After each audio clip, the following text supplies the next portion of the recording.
Let's go. Hi friends, welcome to our channel. இப்போ இந்த சேனலில் என்ன வீடியோ பார்க்க போகிறோம்னா நம்ம HTML சீரிஸில் எபிசோட் 6 தான் பார்க்க போகிறோம். இதில் வந்து செல்ஃப் க்ளோசிங் டேக்ஸை பற்றி தான் பார்க்க போகிறோம். நம்ம ஆல்ரெடி டேக்ஸ் வந்து வீடியோ பார்த்துருந்தோம். அந்த வீடியோ பார்க்காதவங்க போய் அந்த வீடியோ பார்த்துட்டு வந்துருங்க. அப்போ தான் இது உங்களுக்கு புரியும். அதுலேயே நம்ம சொல்லியிருந்தோம் செல்ஃப் க்ளோசிங் டேக்ஸ்னு ஒரு டைப் இருக்குது. அதில் வந்து ஓப்பன் டேக் இருக்கும், க்ளோசிங் டேக் இல்லாமையே வந்து டேக்ஸை யூஸ் பண்ணுவோம். அந்த மாதிரி டேக்ஸ் இருக்குது, அது பார்ப்போம்னு சொல்லியிருந்தேன். அதை பற்றி தான் அந்த டேக்ஸ் வந்து என்னென்ன இருக்குது அதை பற்றி தான் பார்க்க போகிறோம். இதில் வந்து நம்ம எந்த டேக்கிங் வந்து ஒர்க் பண்ணி பார்க்க போகிறது இல்லை. சும்மா அந்த டேக் என்ன, அதில் வந்து என்னென்ன பர்பஸ், அது எதுக்கு யூஸ் பண்ணுறோம் அது மட்டும் தான் பார்க்க போகிறோம். இதை வந்து நம்ம அப்கமிங் வீடியோஸில் டீட்டெயில்டாக பார்ப்போம்.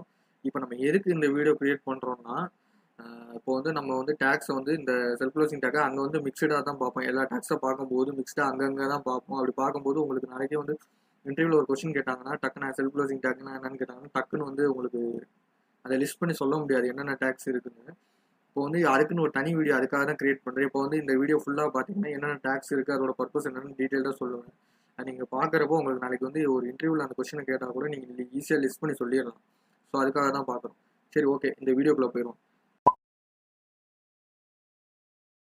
நம்ம வந்து இப்போ வந்து செல்ஃப் க்ளோசிங் டேக்ஸ் வந்து என்னன்னு பார்க்க போகிறோம். நம்ம ஆல்ரெடி பார்த்துட்டோம், இருந்தாலும் இந்த வீடியோவில் சும்மா என்னன்னு பார்ப்போம். ஃபஸ்ட்டு செல்ஃப் க்ளோசிங் டேக்ஸ்னால் என்னென்னா, ஓப்பன் டேக் இருக்கும், க்ளோசிங் டேக் இருக்காது. அதுதான் செல்ஃப் க்ளோசிங் டேக். இருங்க, நோட் பேட் ஓப்பன் பண்ணி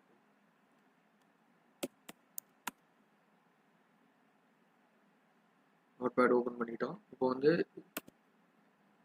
ஒரு டேக் இருக்கு, H1 டேக் இருக்கு, H1 டேக் இருக்கு. இப்போ வந்து இது வந்து நார்மல் டேக், ஓப்பனிங் டேக் இருக்கு, க்ளோசிங் டேக் இருக்கு. ஆனால் இப்போ வந்து பாருங்க, செல்ஃப் க்ளோசிங் டேக் வந்து பிரேக் டேக் போகிறேன். பிரேக் டேக் பாருங்க, பிரேக் டேக்கு இந்த ஓப்பனிங் டேக் மட்டும்தான் இருக்கும், க்ளோசிங் டேக் இருக்காது. நம்ம க்ளோசிங் டேக் போடாமே வந்து இந்த டேக்லாம் செல்ஃப் க்ளோசிங் டேக் ஒர்க் ஆகும். ஏன்னா ஆட்டோமேட்டிக்காக அதுவே க்ளோஸ் பண்ணிக்கிறோம். ஃபஸ்ட்டு வந்து நம்ம பார்க்க போகிறது என்னென்னா ஏரியா டேக். ஏரியா டேக் எப்படி இருக்கும்னா இப்படி தான் இருக்கும், இப்படி தான் இருக்கும். இதில் வந்து க்ளோசிங் டேக் எதுவுமே இருக்காது. இப்போ வந்து நம்ம இதில் எப்படி கண்டென்ட்டை கொடுக்குறது அப்படின்னு கேட்டிங்கன்னா, இதில் வந்து நம்ம ஆட்ரிபியூட் மூலியமாக தான் நம்ம கண்டென்ட்டை வந்து இதில் நம்ம கொடுக்க முடியும். ஆட்ரிபியூட் இல்லாமல் இந்த கண்டென்ட்டை கொடுக்க முடியாது. இது எதுக்கு யூஸ் ஆகுது? இப்போ இமேஜ் மேப்பிங் நீங்கள் பண்ணுறீங்கன்னா அதில் வந்து இந்த ஏரியா டேக் யூஸ் ஆகும். அதாவது மேப்பிங் டேக்குக்குள்ளே இந்த ஏரியா டேக் யூஸ் பண்ணுவீங்க. அதாவது இமேஜ் மேப்பிங்னா என்னென்னா, ஒரு இமேஜ் இருக்குது, அதாவது ஒரு இப்போ என்ன சொல்கிறதுனா ஒரு ஆஃபீஸ் இமேஜ் இருக்குது. ஒரு ஆஃபீஸ் இமேஜ் காட்டும் போது நீங்கள் என்னென்ன காட்டுவீங்க? ஒரு டேபிள் இருக்கும், சேரு, அந்த இமேஜுக்குள்ள நிறைய இது பர்டிகுலர் ப்ராடக்ட்ஸ் இருக்கும். அதாவது டேபிளு, சேரு, சிஸ்டமு, ஃபோனு, அந்த மாதிரி நிறைய இருக்கும். அந்த இப்படி நிறைய இருக்கிறப்ப அந்த அதில் இருக்க ஒவ்வொரு ப்ராடக்டை கிளிக் பண்ணும்போது ஒவ்வொரு லிங்க்குள்ளே போகணும். அந்த மாதிரி நீங்கள் செட் பண்ணலாம். அதுக்கு தான் வந்து ஏரியா டேக் யூஸ் ஆகும். இது வந்து எப்படி யூஸ் ஆகும்னா, மேப்பிங் டேக்குள்ள கொடுத்துக்குவோம். இந்த ஏரியாக்குள்ளே தான் வந்து இந்த இமேஜ் எல்லாம் அந்த இமேஜை கிளிக் பண்ணால் அந்த இதுக்குள்ளே போகணுன்றத வந்து இந்த ஏரியாக்குள்ளே தான் கொடுப்போம். இந்த ஏரியா டேக்குள்ளே போய் அந்த இமேஜோட கோஆர்டினேட்ஸை கொடுத்துருவோம்.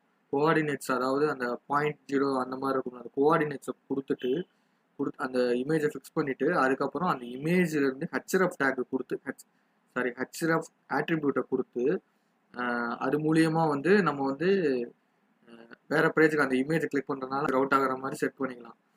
அது வந்து அந்த இப்போ வந்து நீங்கள் நார்மலாக பார்த்துருப்பீங்க, ஒரு இமேஜை கிளிக் பண்ணால் அது வேறு பேஜுக்கு ரவுட் ஆகிற மாதிரின்னு பார்த்துருப்பீங்க. ஆனால் அந்த இமேஜுக்குள்ளே இருக்க ஒவ்வொரு ப்ராடக்ட், அதாவது ஒவ்வொரு இடி கிளிக் பண்ணாலும் ஒவ்வொரு பேஜுக்கு நீங்கள் கொண்டு போக முடியும்.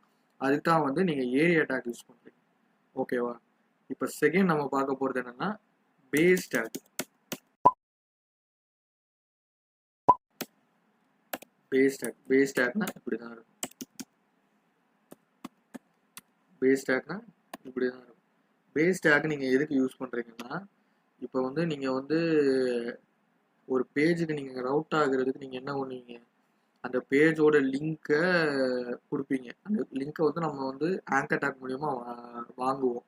HTML ஆங்கர் டேக் யூஸ் பண்ணி வாங்குவோம். ஓகேவா? இப்போ அந்த பேஜை நீங்கள் கொடுத்துட்டீங்க. அதில் வந்து காமனாக ஒரு பேஜ் இருக்கும். இப்போ நீங்கள் அதே மாதிரி நிறைய மல்டிபிள் பேஜஸ் நீங்கள் வாங்குறீங்க. மல்டிபிள் பேஜஸ்க்கு வந்து ஆங்கர் டேக்கில் கொடுத்து ஒவ்வொரு பேஜாக கொண்டு வரீங்க. ஓகேவா? இப்போ நீங்கள் வாங்குற எல்லா பேஜுமே, இப்போ எக்ஸாம்பிளுக்கு நான் சொல்லிக்கிறேன், இப்போ வந்து நீங்கள் ஒரு யூடியூப் லிங்க்ஸை வந்து மல்டிபிள் யூடியூப் லிங்க்ஸை வந்து மல்டிபிள் பிளேசஸில் வந்து நீங்கள் ஃபிக்ஸ் பண்ணுறீங்க. அது ஒர்க் ஆகிற மாதிரி. இப்போ வந்து எல்லா இடத்துலையும் யூடியூப் லிங்க் எப்படி இருக்கும், நம்ம வந்து அந்த டொமைன் நேம் HTTPS இல்லாட்டி www அந்த மாதிரி போட்டு டொமைன் நேமு, அப்புறம் அது எந்த வீடியோவோ அந்த வீடியோட நேம், அந்த மாதிரிலாம் எல்லாமே இருக்கும்ல. அப்படி நீங்கள் ஒவ்வொரு வீடியோக்கும் கொடுக்குறத விட்டுட்டு, ஒவ்வொரு ஆங்கர் டேக்லையும் நான் அந்த மாதிரி எல்லா வீடியோக்கும் மொத்தமாக கொடுக்குறத விட்டுட்டு, அதோட பேஸ், அதாவது நீங்கள் என்னென்னா அந்த வீடியோஸ் எல்லாமே நீங்கள் யூடியூப்ல இருந்து தான் எடுக்க போகிறீங்க. யூடியூப்ல இருக்க வீடியோஸ் தான். அப்போ வந்து இதில் வந்து ஹெச்ஆர்எஃப்ன்ற ஒரு ஆட்ரிபியூட் இருக்குது. அதாவது ஹெச்ஆர்எஃப் ஆட்ரிபியூட் எதுக்கு யூஸ் ஆகுதுன்னா, இல்லை லிங்க் இருக்குல்ல, ஹைப்பர் டெக்ஸ்ட் ரெஃபரன்ஸ்னு சொல்லுவாங்க. இதை வந்து இது வந்து நீங்கள் கொடுக்குற லிங்க் இருக்குது, நீங்கள் வேறு பேஜோட லிங்க்கு, அந்த லிங்க் ஷோ ஆகணும்னு கொடுக்குறீங்கல்ல, அந்த லிங்க் அப்புறம் நீங்கள் இந்த டேக் ஆட்ரிபியூட்குள்ளே தான் நீங்கள் இதை கொடுக்கணும். இதில் வந்து நீங்கள் வந்து என்ன பண்ணுறீங்கன்னா, பேஸ் ஹெச்ஆர்எஃப்னு கொடுத்து, இப்போ யூடியூப்னா யூடியூப்க்கான அந்த காமன் லிங்க் இருக்கும், www.youtube.com அந்த மாதிரி இருக்கும், இல்லாட்டி HTTPS அந்த மாதிரி போட்டு அந்த யூடியூபோட காமன் லிங்க், அந்த லிங்க் பண்ணால் யூடியூபோட ஹோம் பேஜுக்கு போகும், அவ்வளோதான். அந்த மாதிரி லிங்க் இருக்கும். அதை நீங்கள் இதில் பேஸ்ட் பண்ணிடணும். பேஸ்ட் பண்ணிவிட்டு அடுத்து வந்து கீழே வந்து ஆங்கர் டேக்கில் வந்து நீங்கள் அந்த யூடியூப்பில் என்ன வீடியோ பார்க்கணுமோ அந்த வீடியோட நேம் டைப் பண்ணிங்கன்னா அந்த நீங்கள் அந்த வீடியோ ஈஸியாக பார்த்துக்கலாம். ஓகே, அடுத்து third take, break take. Break take நம்ம எதுக்கு யூஸ் பண்ணுறோம்? பிரேக் டேக் எதுக்கு யூஸ் பண்ணுறோம்னா, ஒரு லைனை பிரேக் பண்ணுறதுக்கு தான் நம்ம யூஸ் பண்ணுவோம் பிரேக் டேக்கு. அதாவது நீங்கள் ஒரு லைனை நீங்கள் இப்போ நான் வந்து பிரகாஷ் ஒரு சென்டென்ஸ் நான் டைப் பண்ணுறேன். இந்த சென்டென்ஸை டைப் பண்ணும்போது அந்த பேஜ் ஃபுல்லாக போய் அந்த அந்த ரோ ஃபுல்லாக முடிஞ்சிச்சுன்னா ஆட்டோமேட்டிக்காக அதுவே வந்து அடுத்த லைனுக்கு வந்துடும். ஆனால் அப்படி இல்லை, அந்த ரோ முடிகிறதுக்கு முன்னாடியே ஒரு இடத்துல எனக்கு கட் ஆகணும். அப்படி கட் ஆகணும்னா நீங்கள் பிரேக் டேக் யூஸ் பண்ணலாம். அப்படி யூஸ் பண்ணீங்கன்னா ஆட்டோமேட்டிக்காக நீங்கள் பிரேக் டேக் யூஸ் பண்ணதுக்கப்புறம் இருக்கிற கண்டென்ட் பூரா அடுத்த லைனில் ஷோ ஆகும். அடுத்து ஃபோர்த் ஒன், வேர்ட் பிரேக்கர். அதாவது கிட்டத்தட்ட சொல்ல போனால் இதுவுமே பிரேக் டேக்கோட கான்செப்ட் தான். இதுதான் அந்த டேக்கு.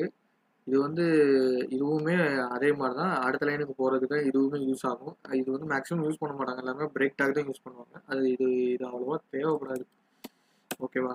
அடுத்து இமேஜ் டேக். இமேஜ் டேக் எப்படி இருக்கும்? இதுதான் இமேஜ் டேக். இமேஜ் டேக் இதான் இமேஜ் டேக். இமேஜ் டேக் வந்து எதுக்கு யூஸ் ஆகுதுன்னா, உங்களுக்கே தெரியும், இமேஜஸை வந்து ஷோ பண்ணுறதுக்கு தான். வெப் பேஜஸில் வந்து இமேஜஸ் இருந்துச்சுன்னா அதை வந்து எப்படி ஷோ பண்ணுவாங்கன்னா இமேஜ் டேக் யூஸ் பண்ணி தான் ஷோ பண்ணுவாங்க.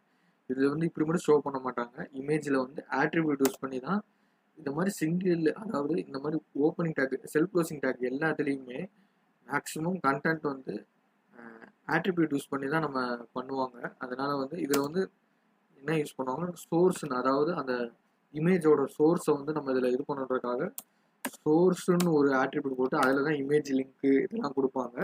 அதனால இதான் இமேஜ் டேக்கு. அடுத்து நம்ம பார்க்க போகிற டேக் வந்து காலம் டேக்.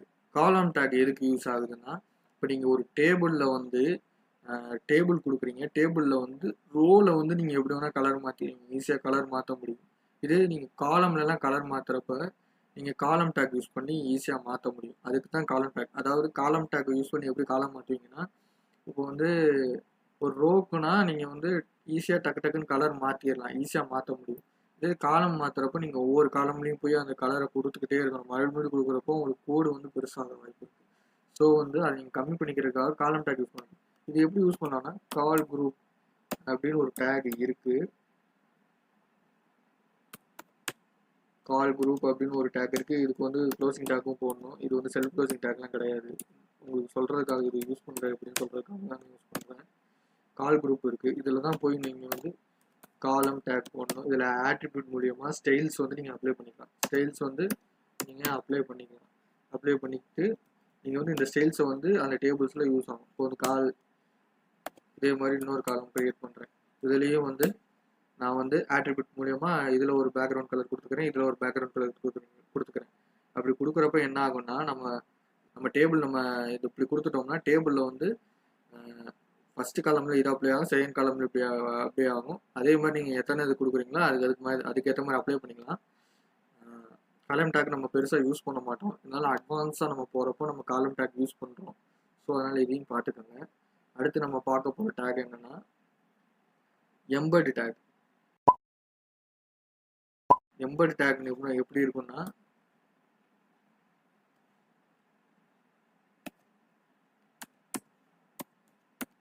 எம்பர் டேக்னா இப்படி தான் இருக்கும்.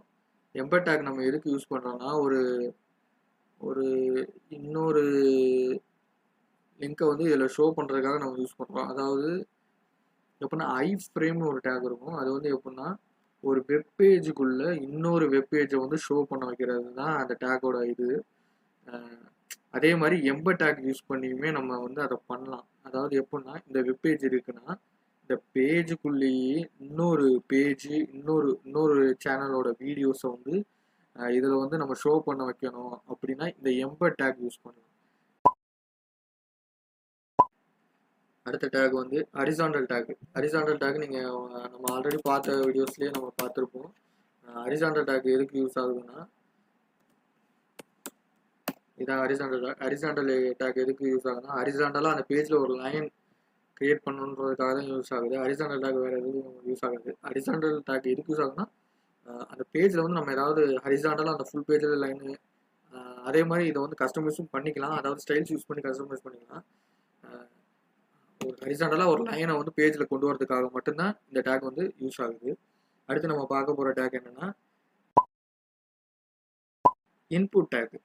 இன்புட் டேக் நமக்கு எதுக்கு யூஸ் பண்ணுறோம்னா மேக்ஸிமமாக இதை வந்து நம்ம ஃபார்ம் கிரியேட் பண்ணுறதுக்காக யூஸ் பண்ணுவோம். நிறைய இடத்துல யூஸ் ஆகும். ஆனால் வந்து இது வந்து மேஜராக வந்து ஃபார்ம் கிரியேட் பண்ணுறதுக்கு தான் யூஸ் பண்ணுவோம்.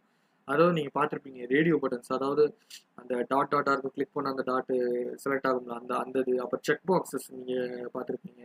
அது அடுத்து வந்து டாபிள் ஸ்விட்சஸ், அதாவது கிளிக் பண்ணால் செலக்ட் ஆகிற மாதிரி அந்த மாதிரி இது. அப்புறம் வந்து டெக்ஸ்ட் பாக்ஸு, அடுத்து வந்து இமெயில் டைப் பண்ணுற பாக்ஸு, அடுத்து அதான் அந்த இமேஜெலாம் நீங்கள் வந்து வெப்பேஜில் வந்து அப்லோட் பண்ணுவீங்களா அந்த பட்டன்ஸு, அப்புறம் சப்மிட் பட்டன்ஸு, அப்புறம் ரீசெட் பட்டன்ஸு, இது எல்லாமே வந்து நம்ம இன்புட் டேக்கில் தான் பார்ப்போம். அதாவது இன்புட் டேக் எப்படி இருக்குன்னா இதுதான் இன்புட் டேக். இன்புட் டேக் இப்படி தான் இருக்கும். இதில் வந்து நம்ம வந்து டைப்புன்னு போட்டு டைப்புன்னு ஒரு ஆட்ரிபியூட் இருக்குது. இந்த ஆட்ரிபியூட் யூஸ் பண்ணி நமக்கு என்ன வேணுமோ அதை நம்ம கொண்டு வந்துக்கலாம். அதாவது டைப்புன்னு போட்டு டெக்ஸ்ட்டுன்னு கொடுத்தோம்னா டபுள் கொட்டேஷனுக்குள்ள டெக்ஸ்ட்னு கொடுத்தோம்னா நம்ம ஒரு டெக்ஸ்ட் பாக்ஸ் மாதிரி கிரியேட் ஆகிடும். அதே மாதிரி இதில் வந்து ரீசெட்னு ஒரு இது இருக்குது, ப்ராப்பர்ட்டி இருக்குது. அது கொடுத்தோம்னா ரீசெட் பட்டன் கிரியேட் ஆகிடும். நம்ம வந்து ஒரு ஃபார்ம் வந்து கிரியேட் பண்ணுறப்போ ரீசெட் பட்டன் வந்து அதில் வைப்போம். ஸோ அதுக்கெலாம் யூஸ் ஆகும். அதாவது இது வந்து ஃபார்ம் எலமெண்ட்டுக்கு தான் முக்கால்வாசி யூஸ் ஆகும். இதை வந்து ஃபார்ம் வந்து கிரியேஷன் ஃபார்ம் எலமெண்ட் வீடியோஸில் வந்து இதை வந்து ஃபுல்லாக பார்ப்போம். அடுத்து வந்து லிங்க் டேக் பார்க்க போகிறோம். லிங்க் டேக் எதுக்கு யூஸ் ஆகுதுன்னா லிங்க் டேக் வந்து சிஎஸ்எஸ் ஃபைல்ஸ் அட்டாச் பண்ணுறதுக்கு நம்ம மேஜராக யூஸ் பண்ணுவோம். அதாவது எப்படி யூஸ் பண்ணுவோம்னா லிங்க் போட்டு லிங்க் டேக் வந்து இப்படி தான் இருக்கும். ஓகேவா? இதில் வந்து இதுலேயுமே அதே மாதிரி தான். நம்ம வந்து செல்ஃப் க்ளோசிங் டேக்கில் முக்கால்வாசி நம்ம வந்து கண்டென்ட் கொடுக்கணும்னா நம்ம வந்து ஆட்ரிபியூட் யூஸ் பண்ணி தான் கொடுப்போம். அதாவது ரெல்னு ஒரு ஆட்ரிபியூட் இருக்குது. அதாவது இது வந்து ஸ்டைல் ஷீட்டுன்றதை மென்ஷன் பண்ணும். ஸ்டைல் ஷீட்டுன்றதை மென்ஷன் பண்ணுறதுக்காக தான் இந்த ரெல்ன்ற ஆட்ரிபியூட் வந்து யூஸ் ஆகுது. ஏன் இதை ஸ்டைல் ஷீட் கொடுக்குறோம்னா நம்ம ஸ்டைல் ஷீட் வந்து நம்ம இதில் கொடுக்குறோம். இது வந்து ஸ்டைல் ஷீட்டு தான் அப்படின்றது. இது வந்து என்ன டைப்பான ஃபைல், அதாவது நம்ம இந்த லிங்கை கொடுத்துட்றோம். லிங்க் வந்து எப்படி வேணால் இருக்கலாம். அது வந்து ஒரு ஜாவா ஸ்கிரிப்ட் ஃபைலாக இருக்கலாம், அந்த மாதிரி எந்த ஃபைலாக வேணால் இருக்கலாம். அதை வந்து இதுக்கிட்ட நம்ம மென்ஷன் பண்ணுறோம். ரிலேட்டட் வந்து ஸ்டைல் ஷீட்டு தான் இது வந்து அப்படின்னு நம்ம மென்ஷன் பண்ணுறோம். அதுக்கப்புறம் ஹெச்ஆர்எஃப் கொடுத்து ஹெச்ஆர்எஃப்ன்ற ஆட்ரிபியூட் கொடுத்து அதில் வந்து அந்த பேஜோட லிங்க்கை வந்து கொடுக்கணும். இப்போ வந்து நான் வந்து index.css தான் என் பேஜுக்கு நேம் வச்சுருக்கேன்னா index.css இப்படி கொடுத்தீங்கன்னா நம்ம எக்ஸ்டர்னல் சிஎஸ்எஸ்ஸை கனெக்ட் பண்ணிக்கலாம். அதுக்கு தான் இந்த லிங்க் டேக் வந்து மேக்ஸிமம் யூஸ் ஆகுது. அடுத்து சோர்ஸ் டேக். சோர்ஸ் டேக் எதுக்கு யூஸ் ஆகுதுன்னா அந்த சோர்ஸ் வந்து கொடுக்கறதுக்காக தான். சோர்ஸ் டேக் வந்து நம்ம மேக்ஸிமம் வீடியோ டேக்கில் யூஸ் பண்ணுவோம். அதாவது வீடியோ டேக் வந்து இப்படி இருக்குது. வீடியோ டேக் இருக்குது. வீடியோ டேக் வந்து செல்ஃப் க்ளோசிங் டேக் கிடையாது. உங்களுக்கு இதை எக்ஸ்பிளைன் பண்ணுறதுக்காக கொடுக்குறேன். வீடியோ டேக் இப்படி இருக்குன்னா இதுக்குள்ளே வந்து நம்ம வந்து சோர்ஸுன்னு ஒரு டேக் கொடுத்து தான் அதுக்குள்ளே தான் வந்து நம்ம வந்து அந்த லிங்க்கை கொடுப்போம்.